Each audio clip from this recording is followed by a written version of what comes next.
Drama serial मदावा की अगली किस्त में हम देखेंगे कि आरिश शादी का फंक्शन छोड़कर जा चुका होता है और इस बात से उसकी वालिदा बहुत ज़्यादा परेशान होती हैं।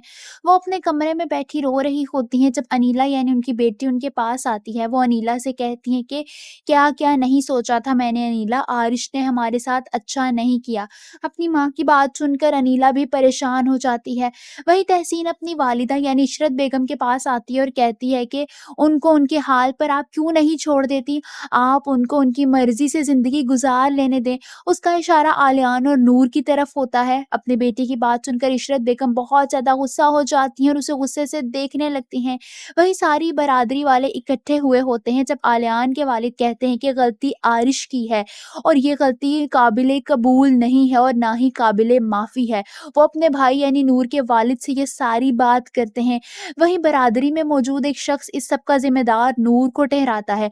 ये बात सुनकर आलियान को बहुत ज़्यादा गुस्सा आ जाता है। वो उस आदमी का गिरेबान पकड़कर गुस्से से कहता है कि मैं तुम्हारा मुँह तोड़ दूँगा, मुझे मेरी बीवी पर पूरा यकीन है। सब हैरानी से आलियान को देखने लगते हैं। दूसरी तरफ आलियान जब कमरे में जाता है तो नूर का फ़ोन बज रहा होता है।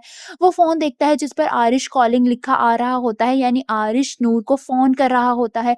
ये देखकर तो आलियान को शदीद गुस्सा आने लग जाता है। उसके गुस्से की कोई इंतहा नहीं रहती। वो नूर के पास आता है और गुस्से से कहता है कि आरिश की कॉल आ रही है। तुमने मुझसे झूठ बोला कि तुम उसके साथ राब्ते में नहीं हो। मैंने सबके सामने ये कह दिया कि मुझे तुम पर एतबार है। वो उस पर बहुत ज़्यादा चीखने-चिल्लाने लग जाता है, जिस पर नूर बहुत ज़्यादा डर जाती है। वो आलियान से कहती है कि एक बार मेरी बात तो सुन ले, जैसा आप समझ रहे हैं वैसा कुछ नहीं है। वो रोने लगती है मगर आलियान उसकी कोई बात नहीं सुनता और गुस्से से उसकी जानिब देखते हुए कहता है कि मैं बताता हूँ तुमने ये बात क्यों मुझसे छुपाई, क्योंकि तुम्हारे दिल में खोट था। इतना कहते हुए वो गुस्से से वहाँ से चला जाता है जबकि नूर पीछे रोती रह जाती है। आप सबको क्या लगता है कि आलियान और नूर का ताल्लुक फिर से नॉर्मल हो पाएगा? क्या ये गलतफ़हमी की दीवार गिर सकेगी? कमेंट्स में अपनी राय का इज़हार ज़रूर कीजिए।